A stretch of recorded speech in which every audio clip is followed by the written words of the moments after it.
Hey everybody, John Nesbitt here. Quick little bit of Facebook news. I'm out of the office right now, but I thought I would make sure that you had access to this information. If you ran your ads the last couple of weeks and you noticed that your new patient marketing budget went up in smoke on Facebook or was running really poorly for a little while, now we have final kind of public admission from Facebook of what that was. Now, being a Facebook marketer, we have these kinds of like incidents that occur from time to time with Facebook. It's sort of like the weather, right? Every now and then Facebook has something kind of screws up. They do something goofy and the system breaks. It's this massively complex Death Star sized advertising system that works really well when it's working, but sometimes someone throws a wrench into it and you get some kind of big problem like this. The headline of this article here is Facebook ad system went nuts and ripped off customers. And yeah, that's about what happened. Basically, the way that our customers and clients saw this, and the way you may have experienced this, is that you're running your ads, and suddenly all your money you got spent for that day, but you got no leads. Nothing happened, or very little happened. Like maybe it went like half the value of the budget there, right?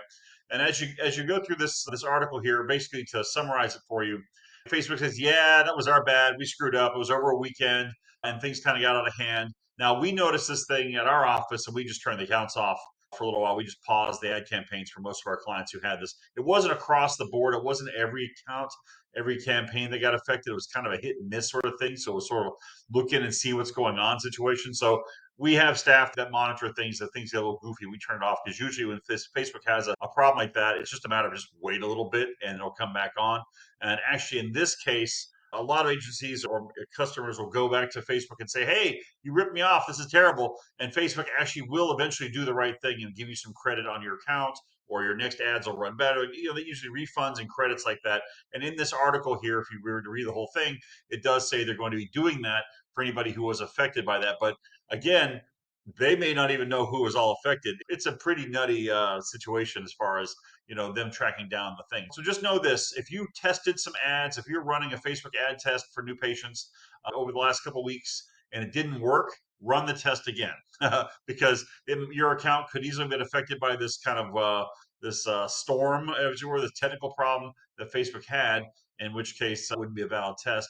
And of course, this sort of thing happens all the time. So don't, I mean, it's not like, oh, Facebook is blowing up or dying. No, this is like the 300th one of these things that's occurred. Just each one's a little different. Sometimes it shows a bunch of ads and it shows the wrong people. We recently just ran across a bug. Actually, we sent a message out to our clients recently that the Facebook has a bug with its targeting. You put in all the right zip codes, but every now and then it just shows them in Mexico, right? What happens. And I spoke to an engineer at Facebook about this some time back. And what occurs is they're always patching and adding to the system. Now, in the old days, when Facebook was kind of small, they would actually do a little change to the programming and then see what happened, and then do a little change and see what happened. Well, now they just make the changes, make the changes, make the changes. And if something blows up, then they run back and fix it. And the only way they know things blow up is they get a bunch of complaints or a bunch of people mention something that was crazy on the pages where the technical response pages are, right? So anyway, maybe it's the only way to run a railroad that big. I mean, like they are marvelously successful at doing a very almost impossible thing with computers in the way the targeting works and everything else. So, I'll take the good with the bad, right? They've definitely allowed us to help clients reach thousands and thousands of targeted new patients over the years. So we'll give them a little boo boo every now and then. Doesn't hurt, especially when they say they're going to do their best to go back and give everybody credits and refunds. Okay. So just want to give you that news. So you have that. Hopefully things are going well for you, and I'll see you in the next video.